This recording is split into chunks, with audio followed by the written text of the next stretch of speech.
La chronique, c'est bon pour la santé. C'est avec le docteur Serge Rafal, comme tous les matins. Bonjour Serge. Bonjour Ilana. Et ce matin, cher docteur, vous souhaitiez évoquer un thème qui vous tient particulièrement à cœur, que vous avez déjà abordé, mais de façon un peu subliminale dans cette chronique, l'utilisation à visée quasi magique des vitamines. Vous avez raison Ilana, nombreux sont encore les patients qui, à l'occasion d'un coup de fatigue, d'un petit état infectieux ou à titre préventif, avalent une poignée de vitamines, escomptant, vous l'avez dit, une action miraculeuse.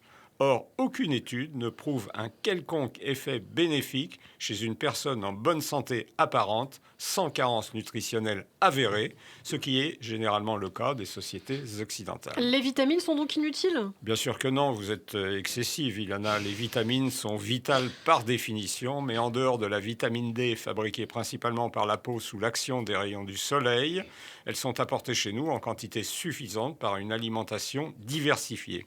Et les grandes études de supplémentation en vitamines n'ont pas montré de bénéfices sur les événements cardiovasculaires, la réduction du cancer, la survenue d'un diabète.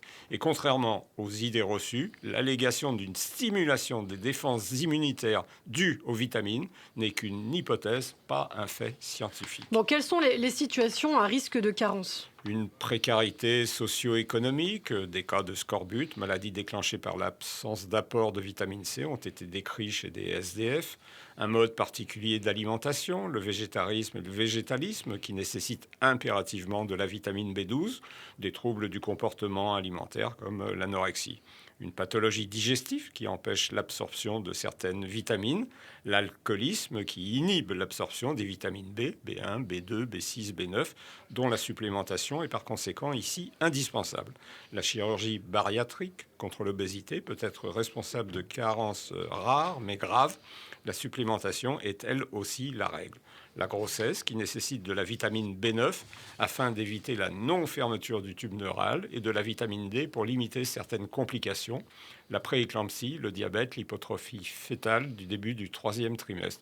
Enfin, la prise de certains médicaments, la metformine du diabète, les antiépileptiques, les IPP, la cortisone. Ah oui, ça fait quand même beaucoup. Alors, il est intéressant de pratiquer leur dosage avant de les prescrire ou d'en prendre, hein. Non, car cela revient cher et n'est pas contributif dans la majorité des situations. L'interrogatoire et le contexte suffisent le plus souvent à estimer le risque de déficit ou de carence. Les compléments alimentaires à base de vitamines, Serge, ont néanmoins le vent en poupe. Vous avez raison, leur utilisation est très fréquente, mais ils sont le plus souvent consommés par des patients en bonne santé, qui appartiennent aux classes sociales favorisées, ne fument pas, font du sport et s'alimentent plutôt mieux que les autres. Alors, on parle des vitamines ce matin. Qu'est-ce qu'on peut dire en conclusion, Serge? Les sociétés occidentales souffrent d'une immense carence introspective, dit Edgar Morin. Certes, mais pas toujours d'une carence vitaminique extrême.